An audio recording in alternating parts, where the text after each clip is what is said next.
Ladies and gentlemen, welcome back to the garage. Gerald here with you. Not just me, my boy Jonathan Fujii. Fujii, Hello. you can't stop coming into the garage, man. How are you? Back again. Round 3. This is it. And then this is it. This is the final, yeah.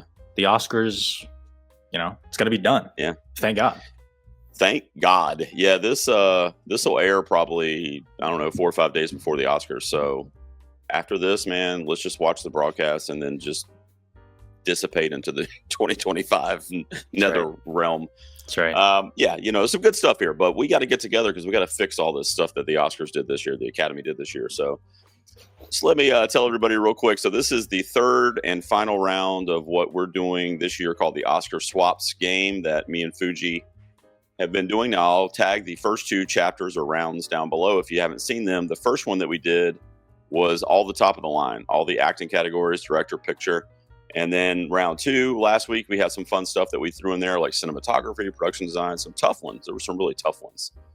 Animated movie, but I think we did okay. And now this time around, we are going to be swapping out in the final 6 categories. We're not doing the shorts because I haven't seen them. Have you seen them, Jonathan? No, sorry, but yeah, we got to turn in our pundit cards. I don't know what I'm doing. I'm gonna watch them. Maybe I'll do them this weekend, actually. But it's hard for me to get my hands on them, like especially where because I haven't looked into it this year yet. Yeah, I'm sure some of them are like available on streaming service, but like a lot of them, it's like I don't know where to find them. So. I think you have to. I know they do that thing where they like marathon them at theaters and stuff, but I haven't looked to see if anybody's doing it around me, so I don't know. Yeah. But we won't be doing the shorts. So what we do for the swaps game, if this is your first time watching, Jonathan and I each remove a nominee from the Academy's list of nominees in whatever category we're talking about. And then I replace it with one of my choice, and Jonathan gets to replace it with one of his choices. It just can't be somebody that's already nominated. And we each have a lifeline that we can use. By the way, I didn't even realize this, John. Neither one of us used it last time. There was no. We were very like cordial. Yeah, we were like-minded, as they say on that episode. Yeah. But yeah, so we have a lifeline we can use. So if Jonathan tries to take one out that I don't want to miss, I can save it, and then he can do the same thing if I try to remove one of his favorites. So that's the Oscars swaps game. As we're going into this final week of the Academy Awards, Jonathan, how you feeling, man? What do you think? I mean, I know we talked last time about Anora being the front runner. That's pretty much still the case, I would say. Yeah. We are recording before the SAG Awards, right? I should maybe say. So who knows? But honestly, in my mind, the evil is defeated already. So I feel pretty good. Like I feel like I'm completely ready to move on and never talk about these movies again. But I feel good. Yeah, I'm with you on that. What if Amelia Perez and the controversy hadn't happened, though? How many Oscars do you think this thing would have gotten? Probably like 7 or 8, probably, right? Including pictures. Yeah, I've seen some people say like, oh, this was always the trajectory for Amelia Perez. This was always going to happen no matter what. I don't know, man. I disagree, actually. Yeah, me too. I disagree. Too. I don't know. Would it have one picture? Maybe not. But right now, people are talking about it like winning 1 to 3 Oscars. Right. Whereas before, 3 would have been a bad day, I think, for that. So me too. That's what I think. I think we were blinded by the fact that we just didn't like it and we didn't get the nomination. So we're telling ourselves, oh, it was only going to win a couple. But if this controversy hadn't happened, I think it would have been one of the like just ugly years where you're just like, I can't believe they gave it all that shit, including picture. I mean, we'll never know because the controversy, I think, did have an effect. And maybe Baker would have gotten DGA anyway. I don't know how the voting works for DGA, so I'm not sure if that happened while the controversy was going on or whatever. But I'd like to say, like you said, the evil, for whatever reason, has been kind of taken off the board, at least for the big time awards. So, yeah. And if that wasn't enough, Jonathan, you and I make sure to get rid of it when we do this game. That's right. So, that's right. Hell, we should go through after this and see what Amelia Perez is left with when we get done. I don't know if nothing. I think Zoe's still there, right? Or did you take her out? You took her out. Didn't I you? took her out. Yeah, you took her out. Yeah. Get out of here. Oh my God, I don't know if. Yeah, I think maybe we took it out in everything. Wow. Okay. Well, that's fine. All right. So let's get into the Oscar swaps. Here's the categories that we're going to be going over tonight for our final round of this game. The categories that we'll be swapping tonight are Best Documentary, film editing, original song, visual effects, adapted screenplay. We did original on the last round, and international feature. Those will be the categories. So this will be a pretty quick one. There's only 6 because I can't count. I meant to end with 7 and 7, and we ended up doing 8. So I don't know. I didn't have my calculator with me last week, Jonathan. I apologize. Yeah, happens. All right, man. You go first. Those are the categories. What do you want to pick? And we'll get our swaps game going here, man. All right. Let's just go to adapted screenplay immediately. Let me pull up the nominees here. Why did you, before you tell me what you're taking out, why did you want to go to that? This is the hardest one for you, you think? No, but okay. Finding some alternatives, it gets a little confusing. Like, I'll admit, sometimes I do need the studios to be like, this is original screenplay, this is adapted. Otherwise, sometimes I'm looking at it, I'm like, is this adapted or like, is this original? I got you. Okay, so I see what you mean. Okay. Yeah. All right. Well, here are the nominees for adapted screenplay as it sits right now. It is for A Complete Unknown, Conclave, Emilia Perez, Nickel Boys, and Sing Sing. Those are your adapted screenplay nominees from the Academy. However, me and Jonathan are going to fix this thing. So what do you want to take out first, man?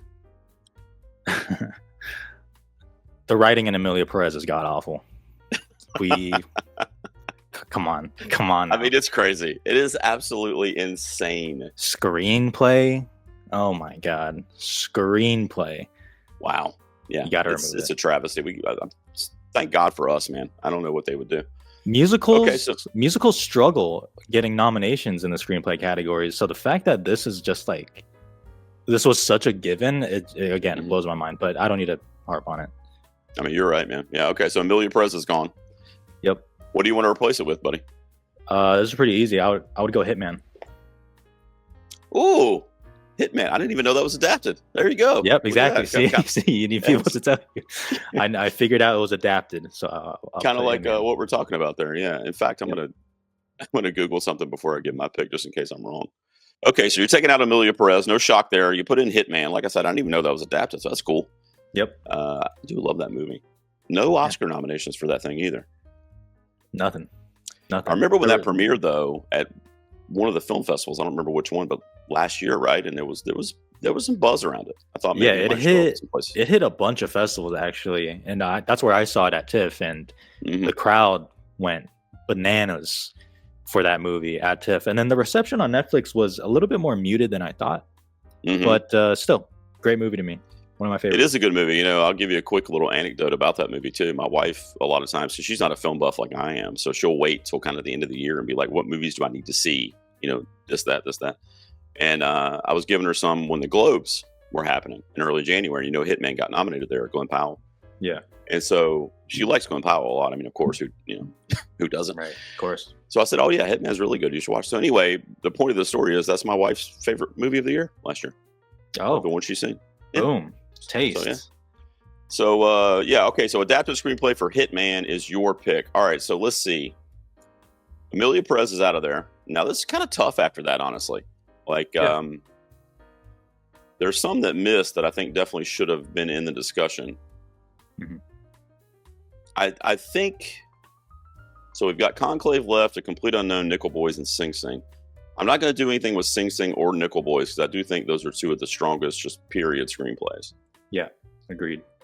And then Conclave, Peter Strawn is probably the front runner in that category.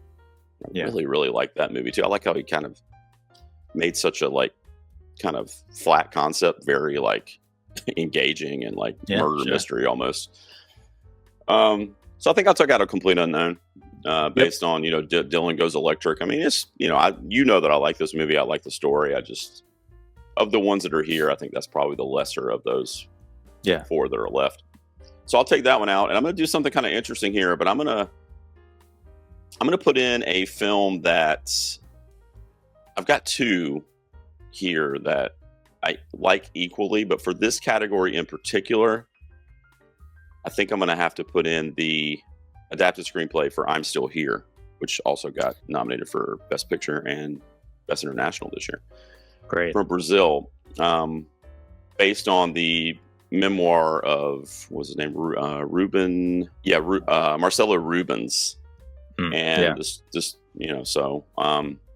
just a really powerful story for me. I mean, I know you and I have both done reviews on our channels for that movie, and I loved when it got nominated for Best Picture. I think everybody was like pretty shocked by that.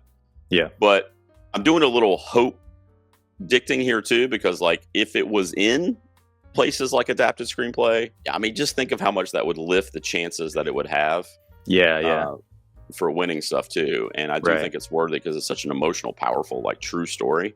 Mm-hmm. So I'm gonna get some love going for "I'm Still Here" from Brazil. So that's what I would put in for adapted screenplay to replace A Complete Unknown. You down with that?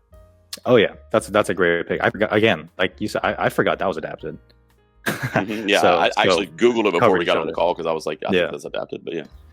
Okay, so after we get done with adapted screenplay, the nominees are Conclave, Nickel Boys, Sing Sing, Hitman, and I'm Still Here. That is so much better. Oh my God. It's really good. One thing's for sure, though, that is an eclectic bunch, huh? Yeah. Yeah. A little bit of everything there. Yeah. Okay, so let's see. What am I going to go to next? I like going to the ones that I feel like are the hardest for the alternate picks. Yeah. First, let's go ahead and hit visual effects. Damn. All right. Okay. So your nominees currently in visual effects are Alien Romulus, Better Man, Dune Part 2, Kingdom of the Planet of the Apes, and Wicked. Mm-hmm. Those are the Academy's nominees. But you know what? I'm going to take Wicked out here. Yeah, that's the one. I'm so sorry. Wicked stands, but got to. I mean, Dune Part 2 is easily the best, at least among the nominees, in my opinion. And I thought about it when I was doing my notes for this, Jonathan, and I thought for a moment maybe I would remove Kingdom of the Planet of the Apes, but then I thought to myself, but it's never won. Is that right? It hasn't won, right? That is correct. It has always gone up against something big, just like a lock. Which is like crazy to me. Yeah. So, by the way, what do you think's winning this category this year?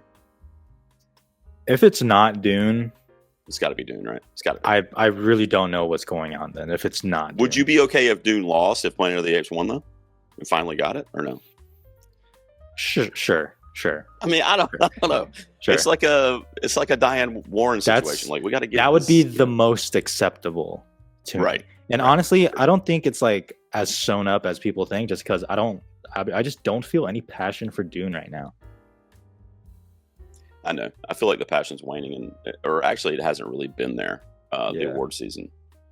I mean, you can just tell all the places Denis missed. I mean, he didn't even get in as a DGA nominee over somebody like Mangold. So, yeah, it's brutal, man. Although we did my Golden Peas Movie Awards, and guess what? Won Best Picture and Best Director. Dune and Denis Villeneuve. So, a little shout out to my community that voted on that. They know what's up. All right, so I'm taking out Wicked, and we've already talked about Glenn Powell once for Hitman. I'm going to put in Twisters visual effects. Damn, that was my alternate. Yep. Oh shit, I'm sorry. You're good. I got another one, but if it doesn't come up, I'll tell you what the other one was, and the reason I didn't mention that one because we talked about it a little bit on the last round we did. Mm-hmm. Okay, so Twisters in for Wicked for me, and then Jonathan's going to remove one of these remaining nominees here. What are you going to do? Yeah, so I don't know why, but I feel a little lackluster on the visual effects this year. And that is not a detriment on the others, because I think they're all good. Even the alternates, like I'm okay with this category, how it turned out, actually. So I'm not removing Planet of the Apes. Alien Romulus has good effects. What is it? That one dude. What's his name? Yeah, that's what I was going to say. And I didn't want to try to sway Ian Holm. Yeah, I didn't want to try to sway you, but I was surprised that Alien Romulus missed in a couple categories that we talked about on the last round, like sound and production design. But it got in here because I feel like of those three texts, this is the weakest in my opinion. Yeah, I mean it's great. Like I love the shit in the end when they're floating through the ship with the alien blood and all that. I mean that's just phenomenal. But anyway, I'm not trying to sway you. I just was surprised to see it get in here, but missing a couple of those other ones.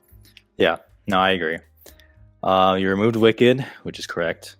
Better Man and Planet of the Apes, you could make an argument that you could remove one of them because they kind of do the same thing. In a way. You could. In a way. If you want to be very simplistic, you could make that argument. I'm not going to though, because I think it's kind of funny that both are in. And Better Man All is the monkey actually movies. Better Man's pretty good visual effects, especially with what it has to do. And the Planet of the Apes stuff still kind of blows me away, quite frankly. Like the visual effects are seamless in those movies. Yep. So I'm definitely keeping that. So I'm kind of left with removing Alien Romulus. Okay. Even though I do think that has great visual effects outside of that character. Sure. So remove that. Alternate, I really like Twisters. There's some other stuff in there. I mean, people know I'm a fan of Gladiator 2. It could do that, but I'm actually just going to end up doing Civil War. That was my alternate. So you did boom. it. There we go. So I picked Twisters because I gave Civil War love on the last episode. I think we were talking about the best sound. Yeah. But yeah, it is crazy that Alex Garland's movie missed in some of these texts. I know you have to have the momentum throughout award season to be considered, but I love that. I fully support that pick. So even though we lost a horror pick with Romulus, it's okay because I think the effects in Civil War are awesome as well. So here would be the nominees for visual effects. We'll be looking at Better Man, Dune Part 2, Kingdom of the Planet of the Apes, Twisters, and Civil War. God damn, that is a good bunch of 5, isn't it? Yep. What are they doing over there at the Academy, man? They need us. All right, so I picked that category. So you can go from documentary, editing, or international feature, right? Or original song as well. Yeah. I'll go to international. Okie dokie. And I am realizing that my alternates technically weren't selected by the country officially. Is that okay still? Because I just realized I picked just like international movies, but technically they weren't selected. That's okay. Because let's just assume like if these were all eligible, gotcha. What we would put in. That's fine. Yeah. Okay. I think I know where you're going to, but that's fine. I have a good alternate, so go ahead. So the nominees for international feature film right now are I'm Still Here from Brazil, The Girl with the Needle from Denmark, Emilia Perez from France. Get my lifeline ready. The Seed of the Sacred Fig from Germany, and Flow from Latvia. By the way, I love that Flow nomination. Yeah, that's cool. That Flow nomination might actually lead me to predict it for animated feature over The Wild Robot. I really haven't decided yet, but I might actually do it. Yeah. YOLO, you know what I mean? You only live once, man. Let's do it. No, exactly. Okay, go ahead. What are you taking out here, buddy? All right, well, I mean... Why do I even ask? I should just list the nominees without that one, I guess. Goodbye. Forward, but Goodbye. Emilia Perez, bye. Okay. That's fair. So, I could... There's one movie I can pick that is technically higher up in my 2024 ranking. So it makes sense to replace it with that. But I want to go a little different. And I want to put in Red Rooms. Oh, good one. And that is... Yeah, that is a very dark, demented movie. That is not actual, like, supernatural horror. It is just dark. And I believe it is from Canada, is the country of origin. I think it's Canadian. Yeah. Yeah. So that movie fucked me up, man. That's one of those psychological horror movies that just like kind of gets in your brain, you know? Yeah. Because it really toys with the ideas of like our obsession with true crime and voyeurism, and it's great film. I didn't even think about it for this, but it's a great film. Great pick. Yeah. Red Rooms. Are you sure you want to take out Emilia Perez though? That's tough. All right, let's see. So, you know what? I've seen all of these, and since I knew you were going to get rid of Emilia Perez, it's kind of a tough one for me, honestly. Like, I really love the 4 that are left in this category. The Girl with the Needle has a little bit of horror flair to it too. Really a visually striking film there. Flow, I already mentioned, is one of my favorite animated movies of the year, period. And then I'm Still Here actually made my like top 12 or so of the year. So I think I'm going to have to get rid of Seed of the Sacred Fig. I mean, I do really like that movie. Very powerful film, but kind of like what we've been doing on some of these categories, Jonathan, it would just rank number 4 for me of the ones that are left. So sure. I do really like it though, but I would take that one out and I would replace it with, I've got 2 here. I think I'm tempted to shout out a movie that I don't think enough people have seen. And then I'll tell you what my other one, kind of more obvious one would have been. But I'll replace it with a film called Armand from Norway. Oh, yeah. Have you heard of that one? Yeah. It stars Renate Rosfa, who I love, by the way, from Worst Person in the World. And she plays this kind of like, not retired, but like aging pop star in her home country. And basically she gets a call to go to the school because her 6-year-old son was involved in an altercation with another little boy. And the whole movie is essentially a chamber piece, like in one location between her and the other parents for the other child and the teacher and principal of the school. And it's like, just the way her performance especially, but just the way it's kind of shot is very like almost like a thriller, but it's just like them sitting in a room. I don't know. It's really hard to describe. Have you seen it or no? No, I haven't had a chance to. Yes. It's a good one. So Armand from Norway. Now, the obvious one I was going to put in there's actually a couple. All We Imagine Is Light, but like you said, that one wasn't eligible. And the Kneecap from Ireland I love too. So I thought about those as well. But I'll go with Armand because I hope people seek it out. I think it's on streaming or on demand right now. So that would be my pick. So the nominees for International Feature when we get done would be I'm Still Here, The Girl with the Needle, Flow, Armand, and Red Rooms. Look at you with the Red Rooms poll, man. That's good stuff. I think you're trying to impress me, but it worked. You did it. All right, so that was International. It's my turn, right? Yep. Let me go to. I'll go ahead and we'll go ahead and do documentary feature. Let's do that. Sure. The reason I wanted to do that one is because there's 2 documentaries that came out last year that I was really passionate about. And it's some of my favorite movies of the year across all genres. And I remember thinking when I saw them, like, awesome, one of these is probably going to get an Oscar. And neither one of them got nominated. So I'll talk about both in here in a second. Let me see what I can remove here, though. Now, this is the category where I haven't seen all of them. I've seen 3 out of 5 that are nominated. So I told myself when I knew that we were going to be doing this that I'm going to remove one of the ones I haven't seen, because then I can't get a bunch of hate comments because I just haven't seen it. I don't know if it's good. I don't know, you know? Yeah. So I'm going to take out one of the ones I haven't seen, which would be Sugarcane. I'm going to remove that one. Okay. Have you seen it? Am I doing the right thing or am I wrong? What am I doing? I have not seen it, but that was what I was going to remove as well. Oh, okay. All right. Well, we always do that to each other, so that's fine. So Sugarcane is gone. But again, if you like Sugarcane, God bless you. I haven't seen it. I want to see it. I'm going to try to watch it before the Oscars, actually. But as we're sitting here right now, I have not seen it. So I'm going to take that one out. And then there's 2, like I said, that I loved last year that I honestly thought would get nominated when I saw them. And they didn't. Obviously, I can only use one right now, and then I'll mention the other one if you don't get around to mentioning it. But I'm going to put in Will and Harper, the documentary with Will Ferrell and Harper Steele. Yep. All this Emilia Perez stuff, I feel like that's the trans representation we should have gotten this year. You know, obviously, I saw the TV Girl I'm a big fan of too. But as far as documentary goes, Will and Harper was just funny, touching. It's like basically 2 friends on a road trip movie, and a lot of important kind of narratives in the film too. So. Will Ferrell's always been near and dear to me too. I just, you know, being a kid that kind of, you know, saw his stuff in the 90s and 2000s. I love him too. So that would be my pick to replace Sugarcane. What are you going to do over there, Fujii?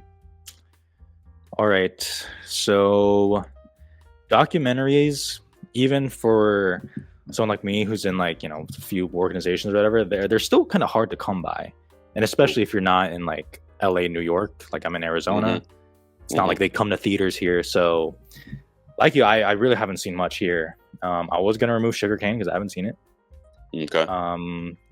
I've seen No Other Land, which is great. I haven't seen Soundtrack to a Coup d'etat, but I have heard that movie is pretty excellent. And I believe him. So, you know, again, feel free to use a lifeline. I'm really not passionate about this, but just by kind of process of elimination here, I would remove Porcelain War.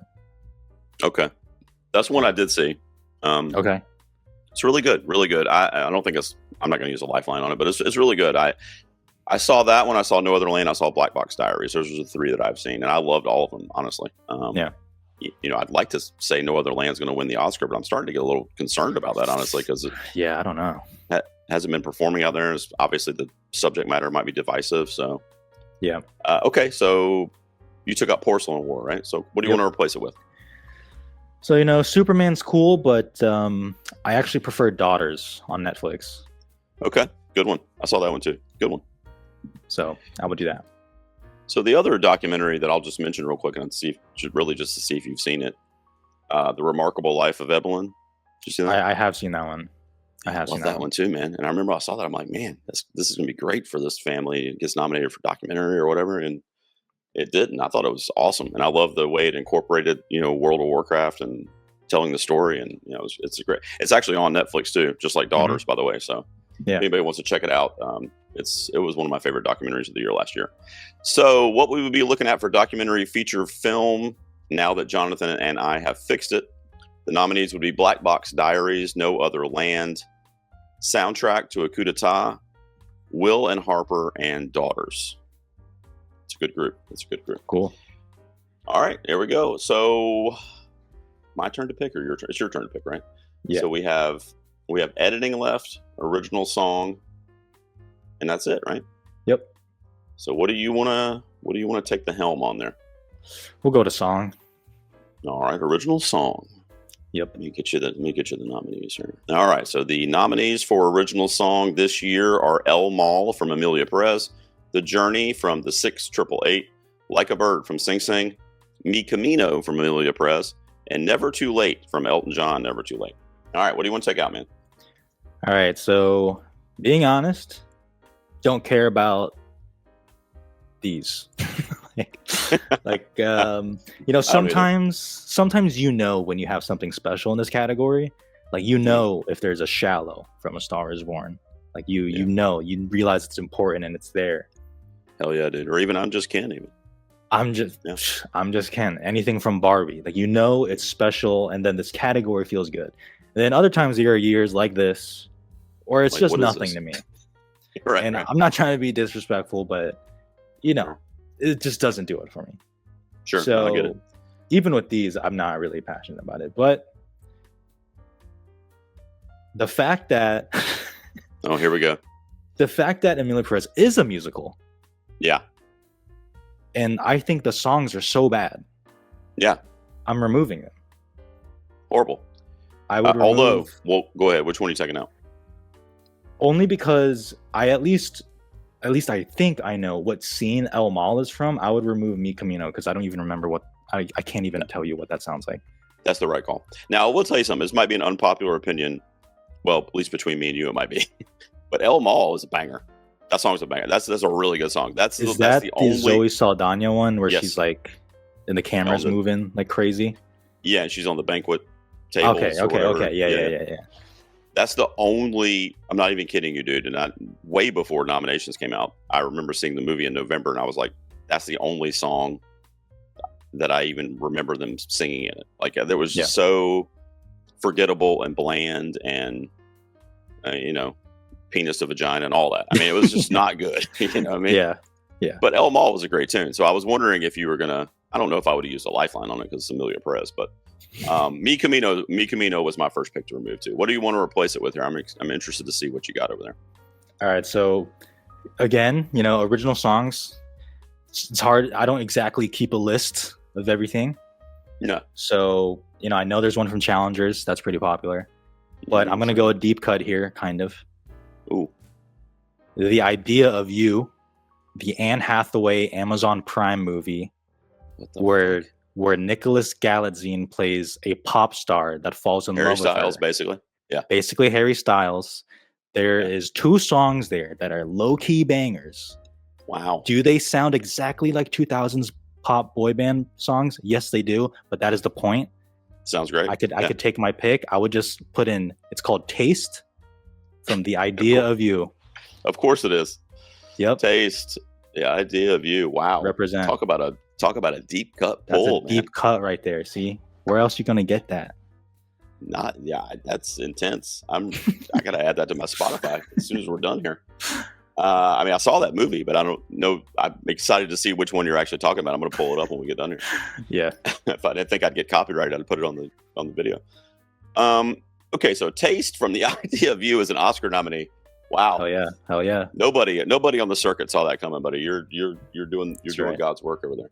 So you took out Mi Camino, which was my first pick to take out. Now I'm not going to remove El Mal because then I would just be an Amelia Perez hater. Because like I said, I do think that's a good song. I mean, that's probably going to win original song this year, and that's the only thing that saved that movie from a musical standpoint is El Mal. I mean, I'm not even kidding. Out of 20 songs, that's the only one. So I'm going to leave it. What I am going to take out is a song that I went back and listened to after it got nominated because I hadn't seen the movie yet, and I love the artist. And when it got nominated, I was like, "Oh, I love that. Let's hear that." And I put it on in my car, a couple weeks ago, and it was not good. It's like, this is not a good song. Uh-oh. Never Too Late from Elton John. I mean, it's not. It's just kind of like, right? I mean, wrong or right? Have you heard it? Nope. You don't know. I haven't heard it. No. Yeah. I don't know. I love Elton John. I do. My dad loved him. We had the records. He's got so many classics. But I just listened to it. It just didn't do anything for me. And that's coming from a fan of Elton John's. So. And I can't take out Diane Warren because we got to get her an Oscar, man. We got to get her an Oscar. So I knew I wasn't going to take her out. Yep. And I love Sing Sing, and that was actually a surprise nomination. I had not predicted Like a Bird to get in there. So, So for me, it would be Never Too Late. I'm going to remove that one. Okay. Now I already did some representation for Will and Harper, but I would put in Will and Harper Go West here. Oh yeah. From Kristen Wiig, which I think is just a beautiful song that she wrote on the fly, kind of in their honor. But instead, since I've already mentioned that movie, and since this is the last round, I will go ahead and mention Kiss the Sky from Wild Robot. Oh, yeah. Aaron Morris. Yeah. That's right. Yeah. I forgot it didn't get nominated. I know. Thought it was going to get nominated, and then it got a sound nomination. So I was like, we're good. And then it didn't get nominated. Yeah. But that's a really emotional one, too, during the film. It's pretty memorable because, when he leaves the nest and leaves, has to say goodbye to basically her child. Great and song. As a parent, that hits some kind of way. So yeah.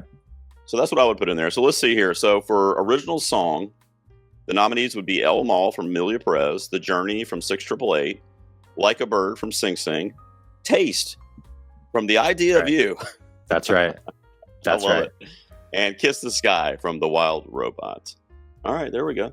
All right, so it only leaves one category left, which is film editing. All right. Who goes first? I go first. You go first.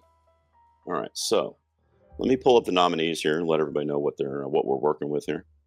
So the nominees for film editing this year are Anora, The Brutalist, Conclave, Amelia Perez. God, so many categories that we did. So many. With this experiment. So many. And Wicked is the last one there. So I think the obvious one is Amelia Perez. And I think if I didn't take it out, obviously you would. So I'm going to make your life a little tougher. Okay. So I'm going to take it out. Sure. I'm going to take it out. So let's take out Amelia Perez, and I'm going to replace it with, it's got to be. I can't believe. Do it. I can believe. This is Academy we're talking about, but Challengers, dude. Yeah. The most frantically edited, beautiful. Luca was a psycho in that film, man, especially that last act and the tennis matches, all the different shots on the ball and stuff. I don't know how a group of editors would look at that and be like, nah, we're good. I just don't know. It's just crazy to me. So I think maybe I stole that from you, probably knowing you, but I'm pretty passionate about Challengers for this category and for score. And of course we talked about score last time. It should win those categories. It should be winning. It should be winning those categories. No chance that it should be left off at a minimum the nominations list. It's just crazy to me. So I'm going to put in Challengers in place of Amelia Perez, which is a bona fide upgrade. So you're welcome. Nice. What do you got, man? All right. So the editing category is routinely just Best Picture nominees version 2. That's really all it is, which is a little boring. For me, I'm not doing Anora, not doing The Brutalist. Okay. This is actually fairly easy for me. I'm coming off as the ultimate musical hater, but I would remove Wicked. Okay. I do not think editing is a strong point in Wicked at all. And I realize I'm saying that as someone who didn't care for the movie, but I can recognize the good elements of it. I do not think the editing is one of those points at all. I think people look towards the musical sequences, see a bunch of cuts. I think that is the fact that I think there's a lot of pacing issues that I hear, not only from myself but other people. It's like a very stop and start kind of movie. Well, being a fan of the musical, which I was for many, many years, I saw it a few times before the movie came out on stage. I mean, you have a point, because I wouldn't have taken it out here. I'll tell you why. But your point is the same point for the one that I would have taken out, which would probably been the Brutalist if it was my turn.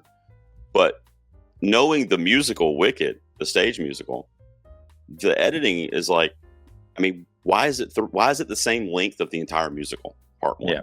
Yeah. And I know that's not all editing, of course, but it's just hard for me to put my head around, like, okay, this is one of the best edited films of the year, when basically it's too long. I mean, for the source material. Yeah. So I got no problem with that. I mean, I do like Wicked, but I'm kind of with you, where I don't think editing is one of the, like, strongest things in the film. Sure. All right. What do you want to replace it with, man? I would just, I don't have to think too hard about this, I guess. I would put in The Substance. Good call. Good call, man. The Substance, that's kind of like up there with Challengers, where it's very, like, energetically edited, I think. Yeah. Especially like that car accident scene and all that stuff. Yeah, it's just really good. Really good. Yeah, and the movie's like 2.5 hours, and it just goes by. So, I don't know. Yeah, I agree. So here's what we're looking at for film editing. Thanks to me and Jonathan: Anora, The Brutalist, Conclave, The Substance, and Challengers, of course. There you go. Those are your film editing nominees. That's a good list. What would you vote for there? Challengers, right? Challengers. I mean, that's it. Challengers. Yeah, for sure. Jonathan, thanks for doing this project with me this year, man. You came on 3 weeks in a row. Of course. We got through all the categories except for the shorts, of course, but truthfully, we haven't seen them. And even if we had seen them, how are we going to find alternates? Oh, yeah, true. That's a good point. How am I going to figure that out, Yeah. But it's always a blast talking to you, man. I love talking movies with you, and obviously award season and stuff. But we'll get together hopefully before next award season and do something. Yeah, definitely. I've been ending these with asking you, or having a conversation with you, on who you think is going to win Best Picture. We started out a few weeks ago. We started with our first round of these, and Emilia Perez was looking like it was unstoppable because of the 13 noms. The industry loves it, for whatever reason. It was winning. It had won the Globes at that point. So you and I were both like, yeah, I mean, we hate it, but it's probably going to be Emilia Perez. And then the controversy broke after we recorded that. Sean Baker went on a tear and won a bunch of the guilds. And we came back last week and we said, we both said, it's going to be Anora. It's going to win Best Picture, which, as we said at the top, we both kind of still sit in that camp. So what I wanted to do this week is ask you a race that is kind of up in the air, that I kind of know what I'm going to predict, but I also know that it's a 50-50 situation right now. Now, we're recording this pre-SAGs, like you said. So when everybody hears this, the Screen Actors Guild Awards have already happened. So take that into consideration too. But lead actress. Yeah, I want to talk about it. I want to talk about it with you for just a minute here. First of all, I want to know, as you're sitting here right this second, who you would pick. And then if you want to break down for me why you would pick that lady. Okay, so as usual, the Best Actress is always one of the best categories every year. Yeah, it is. Every year. It is. Time and time again. Yep. It's just amazing.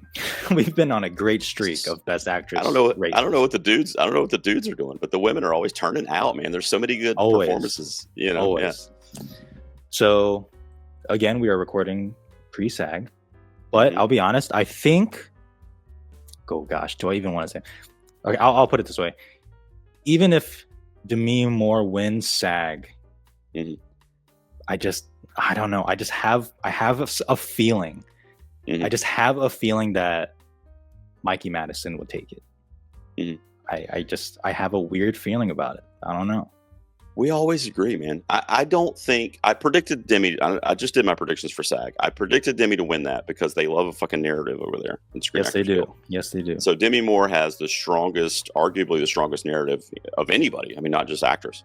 Yeah. So I find it hard to accept that they're not going to give her the award. I think they just will not. I mean, the performance in The Substance is good. I don't want to be misunderstood, but it's not the best performance of the year for me, but I think that she's going to win it because that narrative is going to push her over. If it's like, 60-40, she's going to get pushed over that 50 with the narrative.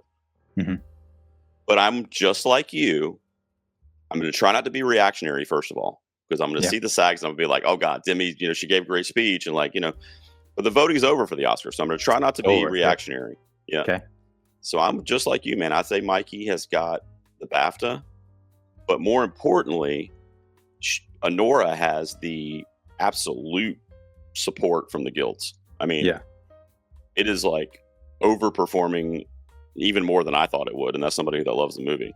Yep. So I just think that that's your best picture winner. I would be shocked if it wasn't at this point. Mm-hmm.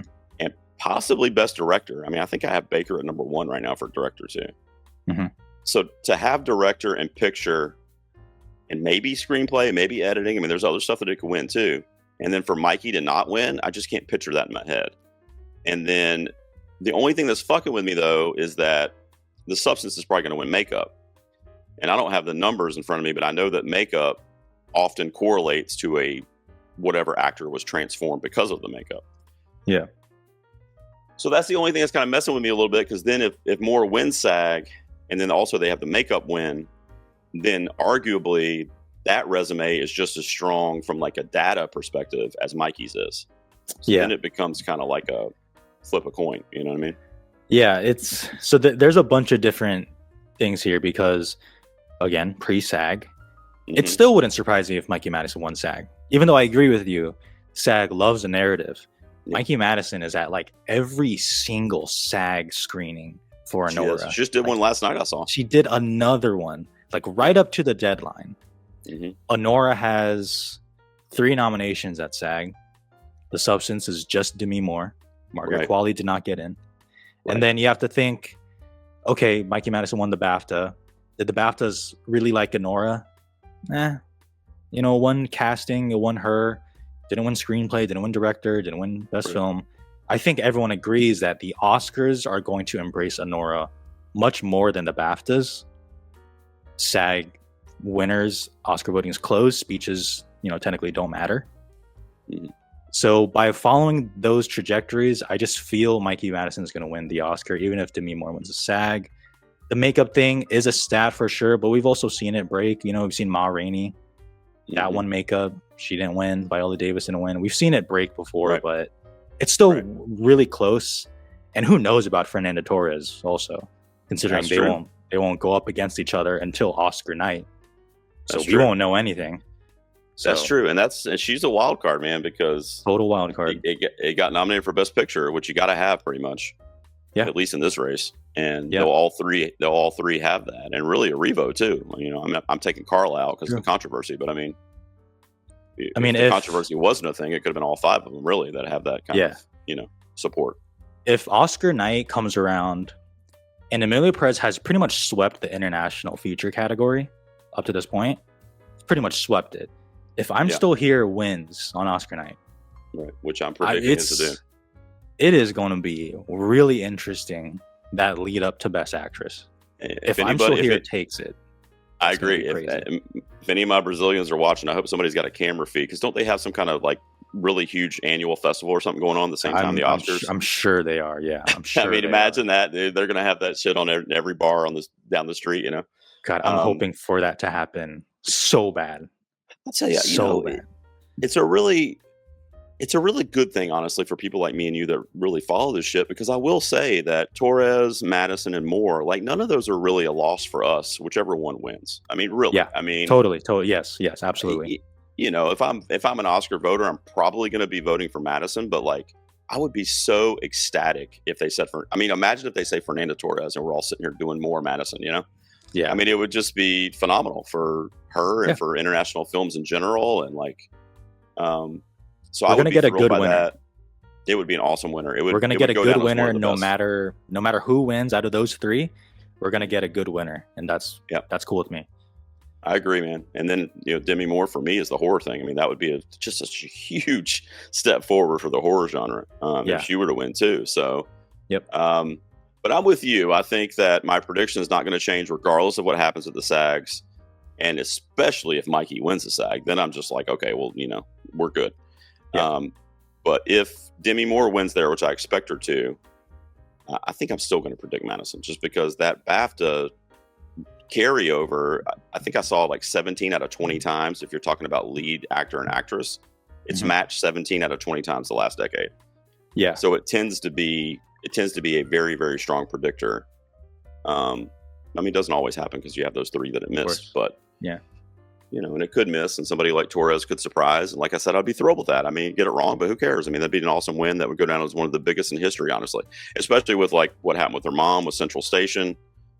That whole narrative. I mean, that's a narrative too that a lot of people are kind of forgetting about. And if you're old Hollywood, like you probably know that narrative, you know? Yeah. If Honora wins either actress and or ensemble, like if Demi Moore wins actress but Honora wins ensemble, I'm still predicting Madison. I don't. Can I ask you this? Yeah. Can I ask you this? What if Wicked wins ensemble and Moore wins actress? I don't think it would change my mind. You'd still do Madison.